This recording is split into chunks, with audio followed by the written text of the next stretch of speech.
Saudara-saudara, berdasarkan mimpi yang Yakub terima dari Tuhan, bahwa Tuhan menyuruhnya kembali ke rumah orang tuanya, Ishak, maka ia pun segera mengemas harta bendanya dan membawa istrinya serta anak-anaknya ke Kanaan. Kepulangan Yakub ke rumah orang tuanya ini dilatar belakangi oleh banyaknya kesengsaraan yang ia terima dari mertuanya Laban. Selama 20 tahun berdiam bersama mertuanya itu, Yakub merasa cukup menderita atas perilaku Laban yang seringkali curang dan tidak adil kepadanya. Yakub bersaksi di hadapan istri-istrinya bahwa banyak kesusahan hati yang ia alami atas sikap Laban. Namun ia tetap bersabar dan menerima semuanya dengan tabah. Kesabaran dan ketabahan Yakub mendatangkan kasih sayang dan berkat Tuhan Allah yang selalu memenuhinya sehingga ia tidak berkekurangan. Jaminan penyertaan Tuhan berlaku atas hidup Yakub sehingga berkat Tuhan mengalir dalam kehidupannya. Berkat kelimpahan ternak yang Tuhan karuniakan kepada Yakub itu dibawanya serta ke Kanaan untuk diperlihatkan kepada Ishak ayahnya. Dalam perjalanan menuju Kanaan, Laban pergi menyusulnya di pegunungan Gilead. Ketika itu mereka sempat terlibat perselisihan. Laban merasa Yakub telah melarikan diri darinya dengan membawa seluruh kaum keluarganya. Di samping itu, Laban menuduh Yakub mengambil salah satu kepunyaannya, yakni terafim. Terafim adalah patung-patung kecil yang diyakini dapat melindungi rumah dari bahaya, atau terafim ini semacam jimat penangkal. Ada penafsiran mengatakan bahwa orang yang memiliki terafim dari ayahnya akan mewarisi harta keluarga. Padahal yang mencuri benda itu adalah Rahel. Hal itulah yang kemudian menjadi salah satu pemicu percekcokan di antara Laban dan Yakub, antara menantu dan mertuanya. Yakub berusaha membela dirinya dengan menyatakan seluruh kerja keras yang ia lakukan bagi Laban dan menerima apapun sikapnya itu. Di dalam nas renungan kita dikisahkan bahwa akhirnya Laban mengajukan ikatan perjanjian untuk memulai lembaran baru sebagai perbaikan hubungan antara mereka berdua, mertua dan menantu, yang mana sesungguhnya mereka masih memiliki tali kekerabatan yang dekat. Pada ayat 43 tampaklah di situ bahwa budaya patriarkal sangat kuat bergema. Laban menyatakan bahwa dialah pemilik dari anak-anak perempuannya dan anak-anak dari mereka atau cucu-cucunya. Lea dan Rahel serta anak-anak mereka menjadi inferior atas superioritas Laban sebagai ayah atau mertua. Sebagai ayah, dia merasa mempunyai kuasa atas segala sesuatu yang telah dimiliki Yakub. Para istri dan anak-anak Yakub dipandang seperti properti yang dimiliki Laban, sama dengan ternak-ternak yang dimiliki oleh Yakub.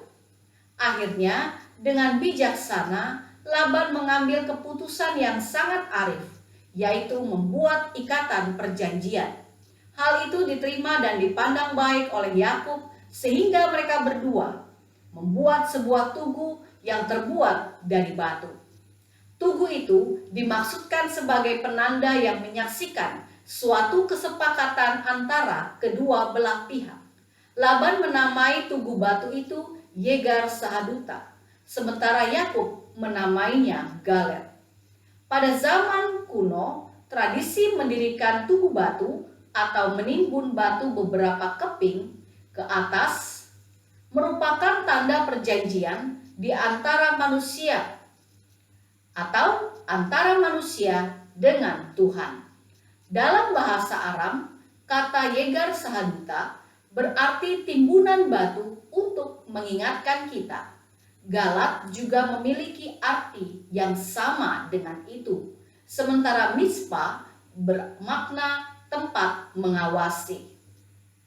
Saudara-saudara, Laban menyatakan bahwa ikatan perjanjian itu disaksikan oleh Tuhan Allah sendiri, sehingga kedua belah pihak, baik Laban maupun Yakub, wajib untuk setia dan tunduk pada ikatan perjanjian yang telah dibuat itu. Tidak boleh salah satu pihak mengingkarinya. Tuhan dilibatkan sebagai pihak yang terutama, akan mengawasi mereka berdua agar berpegang pada kesepakatan itu. Lagi, Laban berpesan supaya Yakub tidak menyia-nyiakan anak-anaknya sebagai istri dari Yakub, yakni Lea dan Rahel, selama hidupnya. Laban mengingatkan bahwa Allah menjadi saksi atas kesepakatan ini. Oleh karena para perempuan diposisikan dalam strata yang rendah, sehingga mereka memerlukan pelindung yang dalam kehidupannya dapat menjaga mereka. Ketika perempuan memiliki suami, maka suaminya itu pelindungnya.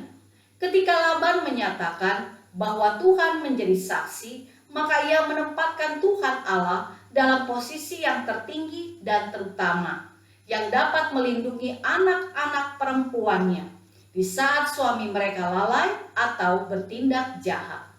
Perjanjian yang dibuat Laban menandakan bahwa ia ingin memperbaiki sikap dan relasinya dengan Yakub. Melalui sebuah ikatan perjanjian, maka kedua belah pihak dapat saling mempercayai satu sama lain. Saudara-saudara, kisah inspiratif ini mengangkat sebuah ikatan perjanjian antara mertua dan menantu, antara dua orang yang berseteru untuk membangun hubungan yang berdamai sejahtera satu sama lain pada saat itu dan seterusnya. Kedua belah pihak diminta untuk tidak lagi mengingat masa lampau, namun untuk melihat masa kini dan mengisi masa depan dengan relasi dan komunikasi yang damai. Ikatan perjanjian itu dapat bersifat memperbaiki hal-hal yang rusak menjadi baik dan baru kembali.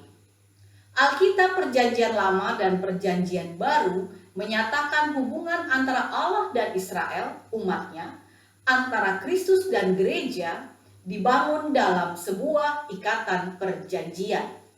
Janji Allah berisi tentang penyelamatan yang ia karuniakan bagi umatnya, yang mana berpuncak pada Yesus Kristus. Yesus menjadi bukti dari janji Allah yang selalu hadir dan memenuhi kehidupan umatnya selama menjalani hidup di dunia yang syarat penderitaan ini.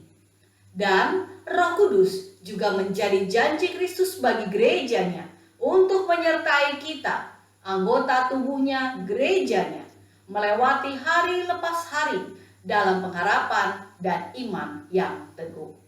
Saudara-saudara, tiap-tiap hari kita memperoleh janji Allah dalam rupa-rupa kebajikan, nafas kehidupan, kekuatan iman, kesehatan jasmani dan rohani, rejeki, sukacita dan damai sejahtera, bahkan masih banyak hal lainnya yang ia anugerahkan.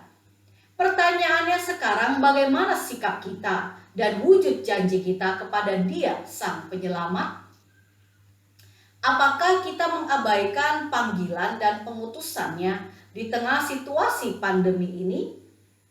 Ataukah kita mau memberi diri dan apa yang kita punyai kepada Dia untuk menjadi sarana memuliakan nama Tuhan Yesus?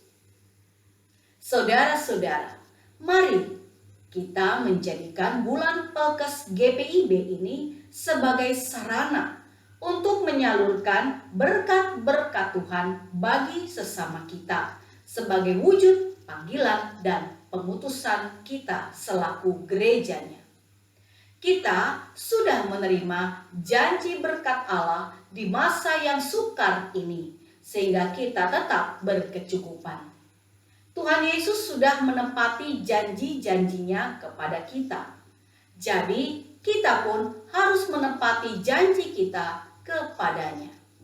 Janji setia dalam iman bukan saja dalam untayan kata-kata, tetapi harus terwujud dalam tindakan nyata. Mari kita membuka hati dan seluruh hidup kita untuk menjadi saluran berkat kepada sesama. Amin.